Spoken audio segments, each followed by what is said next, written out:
Hello everyone, welcome back. हम probability का sections कर रहे हैं। तो आज हमारा टॉपिक है theoretical distribution.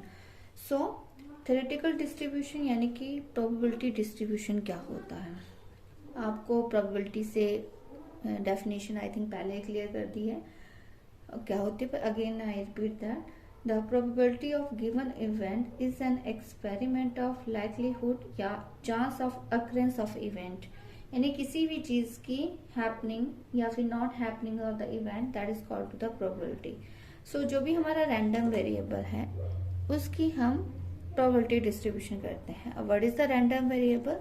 Again I repeated that कि फॉर एग्जाम्पल यहाँ पे 10 स्टूडेंट्स हैं, उनमें से किसी का भी चांस सिलेक्शन ऑफ 3 करना है हमने स्टूडेंट का, तो रैंडमली हम किसी को भी सिलेक्ट कर सकते हैं। तो उसको बोलते हैं, हमारे पास जो 3 स्टूडेंट होंगे this is called to be random variable.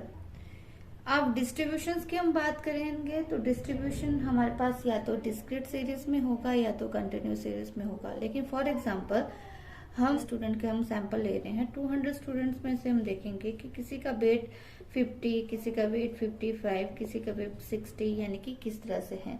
या तो हमें इसकी जो फ्रीक्वेंसी हम फ्रीक्वेंसी काउंट करेंगे, या तो वो डिस्क्रीट में होगी फ्रीक्वेंसी, या तो वो आपके अगर हम क्लास इंटरवल बना के चलेंगे या तो ये आपका कंटिन्यूस सीरीज में होगा। थ्योरेटिकल लिस्टिंग ऑफ आउटकम है या probability which can be obtain from mathematical model representing some phenomena of interest. तो जो भी हम थ्योरेटिकल कैलकुलेशंस कर रहे हैं उसकी हम आउटकम निकालेंगे। अब आउटकम क्या है, लिस्टिंग ऑफ आउटकम क्या है? लिस्टिंग ऑफ आउटकम है कि आपके पास कोई भी चीज कितनी बार निकल के आ रही है। अगर 0 to 20 मार्क्स कितने स्टूडेंट के हो सकते हैं? 10 स्टूडेंट के। 20 to 40 के बीच कितने स्टूडेंट्स के हो सकते हैं? 12 के। और 40 to 60 कितने मार्क्स हो सकते हैं? 25 स्टूडेंट के में भी पॉसिबिलिटी हो सकता है।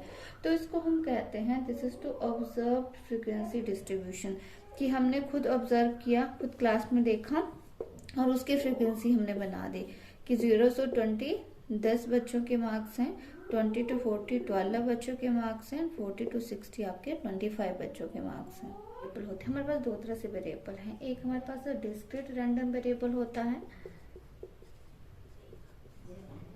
और एक हमारे पास जो है वो कंटिन्यूस रैंडम वेरिएबल होता है। डिस्क्रीट रैंडम वेरिएबल जैसे हम डाइस को थ्रो कर रहे हैं, तो डाइस को अगर हमारे पास 5 टाइम थ्रो कर रहे हैं तो 1 2 3 4 एंड 5, तो मे बी फर्स्ट टाइम आपके पास 3 नंबर आए, 2 4 5 1, या फिर हो सकता है 2 अगेन आ जाए।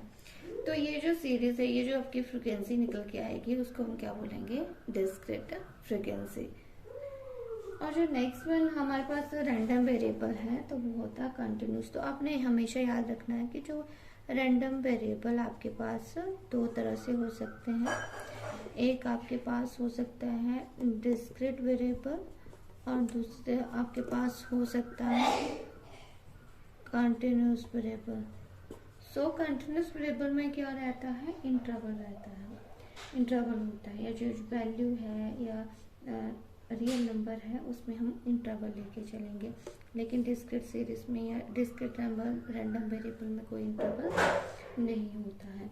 तो सम टाइम आपके पास प्रोबेबिलिटी ऑफ एक्स होगी फंक्शन, यानी कि अगर वो प्रोबेबिलिटी ऑफ एक्स और एक्स आपके पास वेरिएबल रैंडम वेरिएबल डिस्क्रीट है तो इसका नाम दिया गया है प्रोबेबिलिटी मास फंक्शंस। और अगर कंटिन्यूस वेरिएबल होगा इसको हम मान के चलेंगे डेंसिटी फंक्शन। ठीक है, तो अगर डिस्क्रीट वेरिएबल होगा तो प्रोबेबिलिटी मास फंक्शन का होगा, अगर कंटिन्यूस वेरिएबल है तो वो डेंसिटी फंक्शन होगा।